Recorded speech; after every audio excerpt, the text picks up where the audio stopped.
പൊള്ളുന്ന ജീവിതത്തിലേക്ക് വസന്തം പോലെ അരിച്ചെത്തുന്ന ചില മനുഷ്യന്മാരുണ്ട്. ആത്മാവിന്റെ അയൽപ്പക്കത്ത് വയൽക്കിളിയെ പോലെ കൂടുകൂട്ടുന്ന മനുഷ്യൻ, വീട് പോലുള്ള മനുഷ്യൻ, വിട്ടുപോകാത്ത മനുഷ്യൻ.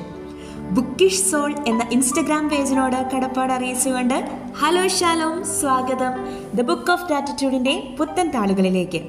ചരിത്രത്തിൽ ആദ്യമായി വുമൺസ് വേൾഡ് കപ്പിൽ ഇന്ത്യ വിജയിക്കുന്നു. ഇത് നടക്കുന്നത് 2025 നവംബർ 2-ന്.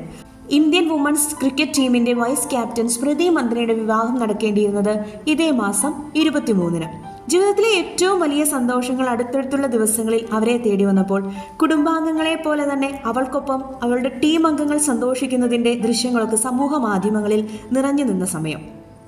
പ്രതീക്ഷിക്കാത്ത സമയത്ത് സ്മൃതി മന്ത്രിയുടെ വിവാഹം മാറ്റിവെക്കുന്നു എന്നുള്ള വാർത്ത വരുന്നു. വലിയ സന്തോഷത്തിൽ നിന്നും അപ്രതീക്ഷിതമായ വേദനയിലേക്ക് സ്മൃതിയും അവളുടെ കുടുംബവും കടന്നുപോയി. അവൾക്കൊപ്പം അവരുടെ ആരാധകരുടെ മനസ്സും നീറി. എല്ലാവരുടെയും ശ്രദ്ധയാകർഷിച്ചുകൊണ്ട് ഇങ്ങനെയൊരു വാർത്തയെത്തി. ഇന്ത്യൻ വുമൺസ് ടീം അംഗവും സ്മൃതിയുടെ പ്രിയപ്പെട്ട സുഹൃത്തുമായ ജമീമ റോഡ്രിഗ്സ് വിദേശത്ത് അവർ പങ്കെടുത്തുകൊണ്ടിരുന്ന WBBL ടൂർണമെന്റ് ഉപേക്ഷിച്ച് സ്മൃതിക്കൊപ്പം ഇന്ത്യയിൽ തുടരുന്നു. യെസ്, ജീവിതത്തിൽ സന്തോഷമാണെങ്കിലും ദുഃഖമാണെങ്കിലും കൂടെ കട്ടയ്ക്ക് നിൽക്കാൻ കൂടപ്പിറപ്പിനെ പോലെ ഒരാളുണ്ടാവുക എന്നത് എത്ര സുന്ദരമായ കാര്യമാണ്. ചിലപ്പോൾ ആ ബന്ധങ്ങൾക്ക് വർഷങ്ങളുടെ പഴക്കമുണ്ടാകും.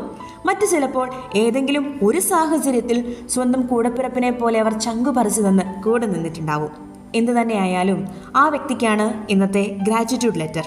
സ്വന്തം കൂടപ്പിറപ്പിനെ പോലെ അവർ കൂടെ നിന്ന സാഹചര്യം വിവരിക്കാം, അതിലൂടെയുണ്ടായ നന്മ എന്തെന്ന് പങ്കുവയ്ക്കാം, ഹൃദയപൂർവ്വം നന്ദി പറയാം. ഇന്നത്തെ ഗ്രാറ്റിറ്റ്യൂഡ് ലെറ്റർ പൂർത്തിയാക്കാം. ആ പ്രിയപ്പെട്ട വ്യക്തിക്ക് ഇന്നീ സന്ദേശം അയച്ചു കൊടുക്കാൻ മറക്കേണ്ട. നന്മ വളരട്ടെ. Remember, life changes when gratitude begins.